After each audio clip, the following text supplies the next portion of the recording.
نحمده ونصلي على رسوله الكريم أما بعد.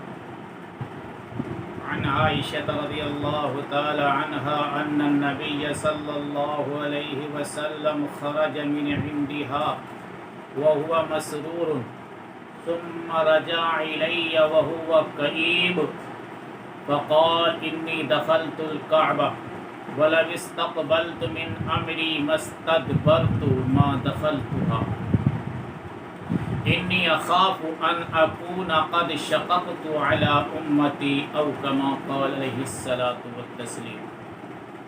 اس مبارک حدیث میں عائشہ صدیقہ رضی اللہ تعالی عنہا نے ایک واقعہ بیان کیا ہے.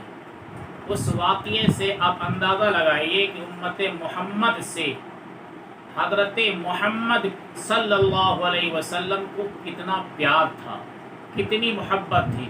ایک تو یہ ہے امت کے افراد کا محمد صلی اللہ علیہ وسلم سے محبت کرنا، یہ ڈھکی چھپی بات نہیں ہے، ایک مسلم بات ہے کہ امت محمد صلی اللہ علیہ وسلم کا ایک ایک فرد محمد صلی اللہ علیہ وسلم پر جان قربان کرنا اپنے لیے سرمایہ فخر سمجھتا ہے. محمد صلی اللہ علیہ وسلم کو جان کی جان اور جان ایمان سمجھتا ہے. محمد صلی اللہ علیہ وسلم پہ جان کا قربان کرنا اپنے لیے بہترین سرمایہ سمجھتا ہے. محمد صلی اللہ علیہ وسلم کی ایک محبت ہی ایسی محبت ہے جس کو نجات کا ذریعہ سمجھتا ہے. اپنی اطاعت پہ، اپنی عبادت پہ، اپنے زہد و تقوی پر اسے ذرا بھی ناز نہیں ہوتا. کوئی کتنا بھی بڑا متقی پرہیزگار ہو یا کتنا ہی نیکوکار و بدکار ہو، ہر ایک کو اگر ناز ہے تو ناز محمد عربی صلی اللہ علیہ وسلم سے محبت کرنے پر. اور محمد صلی اللہ علیہ وسلم کو بھی ہم سے اتنی محبت ہے، اتنی محبت ہے کہ اس محبت کو لفظوں میں بیان نہیں کیا جا سکتا. ایک عربی کا شاعر کہتا فَكَفَى بِنَا فَضْلًا عَلَى مَنْ غَيْرِنَا حُبُّ النَّبِيِّ مُحَمَّدٍ إِيَّانَا. ہمارے لیے بس یہی فخر ہے، ہمارے لیے یہی فخر کی چیز ہے کہ محمد صلی اللہ علیہ وسلم ہم سے محبت کرتے ہیں. اور یہ قرآن کریم خود کہہ رہا عزیز علیہ ما عنتم، کہ امت محمد کو جو تکلیف پہنچتی ہے اس کا درد محمد صلی اللہ علیہ وسلم کو بھی ہوتا ہے. زخم امت محمد کو لگتا ہے، ٹیس اس کی محمد صلی اللہ علیہ وسلم محسوس کرتے ہیں.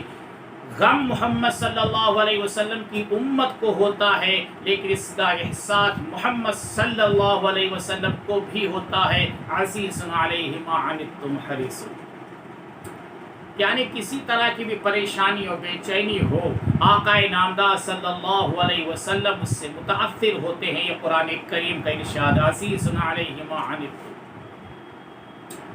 اس وقت حدیث شریف میں واقعہ عائشہ صدیقہ رضی اللہ تعالیٰ عنہ یہ بیان کرتی ہیں کہ نبی کریم علیہ الصلاۃ والسلام حجۃ الوداع کے موقع پر خیمے میں تشریف فرما ہے. ہمارے پاس سے اٹھ کر باہر آتے ہیں، اس حال میں آتے ہیں کہ آپ شادہ فرحاں ہیں، آپ خوش ہیں، آپ کا چہرہ تما رہا ہے. آپ کا چہرہ دیکھنے کے بعد ہر آدمی سمجھ سکتا تھا کہ ہاں آپ خوش ہیں، آپ فرحاں اور شاداں ہیں. لیکن تھوڑی دیر کے بعد جب آپ تشریف لاتے ہیں تو آپ کا چہرہ اترا ہوا ہے، آپ کا چہرہ اترا ہوا ہے، آپ غمگین ہیں، افسردہ ہیں، غم زدہ ہیں. عائشہ رضی اللہ تعالیٰ عنہا تاڑ گئیں. انہوں نے کہا حضرت ابھی تو آپ گئے تھے شاداں فرحاں تھے، ابھی تو آپ گئے تھے خوش تھے، آپ آئے تو آپ کا چہرہ اترا ہوا ہے، آپ آئے تو آپ غمگین نظر آ رہے ہیں، آپ آئے تو آپ پتہ چل رہا آپ کو دیکھنے کے بعد کہ آپ افسردہ بھی ہیں، غمزدہ بھی ہیں. بات کیا ہے؟ عائشہ رضی اللہ تعالیٰ عنہ سے نبی کریم علیہ الصلاۃ والسلام نے فرمایا عائشہ بات اصل میں یہ ہے کہ میں تمہارے پاس سے اٹھ کے گیا، کعبے کے اندر داخل ہوا، وہاں میں نے اللہ نے جو توفیق بخشی نماز پڑھی. نماز پڑھنے کے بعد مجھے احساس ہوا کہ کعبے کے اندر نماز پڑھنا حج کے دوران سنت ہو گیا.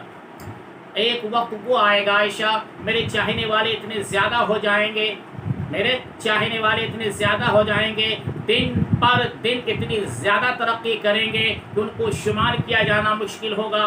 اسی بے شمار چاہنے والوں میں سے کچھ لوگ حج کرنے کے لیے آئیں گے، لیکن یہ کچھ لوگ بھی اتنے زیادہ ہوں گے کہ اگر ان کے لیے وقت مقررہ پر، وقت معینہ پر اور وقت معینہ کے ساتھ متعین دن میں کعبے کا دروازہ چوپٹ کھول دیا جائے اور ان سے کہا جائے کہ تم لوگ سب کے سب سنت محمد، سنت مصطفیٰ، سنت احمد مجتبیٰ ادا کر لو، تو اتنی بڑی تعداد ہوگی کہ سب کے سب کوشش کرنے کے باوجود، لاکھ کوشش کرنے کے باوجود کامیاب نہیں ہوں گے۔ اور جب کامیاب نہیں ہوں گے تو انہیں غم ہوگا، وہ نمدیدہ بھی ہوں گے، وہ آبدیدہ بھی ہوں گے، وہ بے چین بھی ہوں گے، وہ پریشان بھی ہوں گے، وہ بے کل بھی ہوں گے، وہ مضطرب بھی ہوں گے۔ ان کا بے کل ہونا، ان کا بے چین ہونا، ان کا مضطرب ہونا، ان کا نمدیدہ ہونا، ان کا آبدیدہ ہونا، مجھے یاد آ رہا ہے، مجھے خیال آ رہا ہے اس نمدیدہ ہونے کو، اس آبدیدہ ہونے کو آقا نامدار صلی اللہ علیہ وسلم آج سے 1400 سال پہلے محسوس کر رہے تھے۔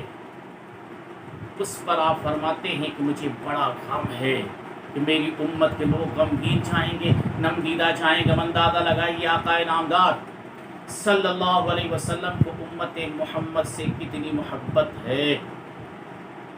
کسی کو شاعر کہتا ہے، کسی کو شاعر کہتا ہے، خنجر چلے کسی پہ تڑپتے ہیں ہم امیر، خنجر چلے کسی پہ تڑپتے ہیں ہم امیر، سارے جہاں کا درد ہمارے جگر میں ہے۔